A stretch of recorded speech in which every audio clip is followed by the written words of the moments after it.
కపిలవాయి దిలీప్ కుమార్ గారు, వారి సతీమణి ఇందిరా గారు ఆర్ఎల్డి పార్టీకి వారేమో నేషనల్ ఉమెన్స్ ప్రెసిడెంట్గా, వీరేమో రాష్ట్ర అధ్యక్షులుగా తెలంగాణ రాష్ట్ర ఏర్పాటు కోసం 4 తరాల ఉద్యమం జరిగింది. ఇడ్లీ సాంబార్ గో బ్యాక్, 1969 ఉద్యమాలు, ఆ తదుపరి మేధావుల నాయకత్వంలో అనేక ఉద్యమాలు జరిగాయి. మలిదశ ఉద్యమం జరిగింది. అందరికందరూ చెప్పిన మాట ఏంటంటే Telangana is nothing but a state of weaker sections. ఇది అణగారిన వర్గాలకు నిలయం అని చెప్పినటువంటి తెలంగాణ రాకమునుపు కానీ తెలంగాణ వచ్చిన తర్వాత కానీ ఇవాళ ఏనాడు కూడా అణగారిన వర్గాల చేతికి రాజ్యాధికారం మాత్రం రాలేదు. తెలంగాణ ఉద్యమం నడిపినప్పుడు చాలా మంది ఒక ప్రశ్న లేవనెత్తారు. అవును, తెలంగాణ కోసం కొట్లాడుతున్నారు, తెలంగాణ రాష్ట్రం ఏర్పడితే మళ్ళీ ఎవరి చేతికి రాజ్యాధికారం రావాలి అనే చర్చ జరిగింది. అంటే తెలంగాణ ఉద్యమాలు జరగాలి, మళ్ళీ అణగారిన వర్గాల కోసం కూడా సామాజిక తెలంగాణ ఉద్యమం కూడా జరుగుతుందని చెప్పి ఆనాడు ప్రవచించినటువంటి మేధావులు కూడా చాలా మంది ఉన్నారు. కానీ ఆశించినట్టుగా కాలే. అణగారిన వర్గాలకు సామాజిక తెలంగాణ రాలే, కానీ దోపిడీ చేసుకునే వాళ్ళకి మాత్రం దోచుకున్నంత వాళ్ళకి చెందుతూ ఉంది.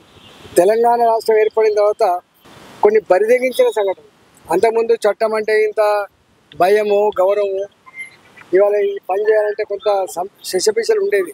కానీ ఇక్కడ బరిదెగించిన దోపిడీ, ఇవాళ ఇక్కడ ఉన్న వాళ్ళకే అన్ని నడుస్తున్నటువంటి దుర్మార్గమైన వ్యవస్థ మనం చూస్తూ ఉన్నాం. కాబట్టి తెలంగాణలో సామాజిక చైతన్యాన్ని నింపాలనే సంకల్పంలో భాగంగా ఈరోజు కపిలవాయి గారు, తర్వాత అనేక మంది, మీరు కూడా పోతున్నారు సపోర్ట్ చేస్తారు, వినోద్ గారు, అనేక మంది ప్రొఫెసర్లు, సరే వారి శక్తి చిన్నగా కనబడ్డా కూడా విశారదన్ లాంటి వాళ్ళు, ఇవాళ మా చిరంజీవి లాంటి వాళ్ళు, అనేక మంది తెలంగాణ పల్లెలలో ఇవాళ మా జాతికి మా వర్గాలకు అన్యాయం జరుగుతున్నటువంటి ఆక్రోశం దుఃఖం స్పష్టంగా కనబడతా ఉంది. మనం బంధుకు పిలిపిస్తే ఎట్లా స్పందించిన మనం చూసినాం. కాబట్టి ఇవాళ పిడికడ మందే ఉండొచ్చు కాక, ఇవాళ చిన్నగానే కనబడుతుండొచ్చు కాక, కానీ ఏనాడో ఒకనాడు తెలంగాణ ఉద్యమం ఇన్ని తరాలు చేసేట్లయితే సాధించుకుందో, రేపు సామాజిక తెలంగాణ అణగారిన వర్గాలకు రాజ్యాధికారమైనటువంటి సూత్రం కూడా ఇది ఆపగలిగే శక్తి ఎవరికి లేదు.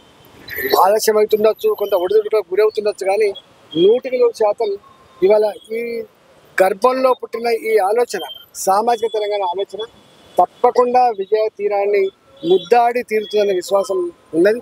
చాలామంది ఇక్కడ మాలాంటి వాళ్ళం అందరం కూడా సరే రాజకీయాలు ఉంటాయి పోతాయి, కానీ ప్రజలు మెచ్చే, ప్రజలు నచ్చే, ప్రజల అంతరంగానికి అనుగుణంగా నడుచుకోవాలనేటువంటి సంకల్పం ఉన్న రాజకీయ నాయకులు ఉన్నారు.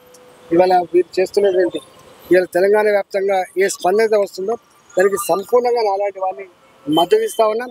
వారి యాత్ర సఫలం కావాలని చెప్పి కోరుకుంటా ఉన్నా, వారి యాత్రను ఆదరించాలని చెప్పి విజ్ఞప్తి చేస్తున్నాం.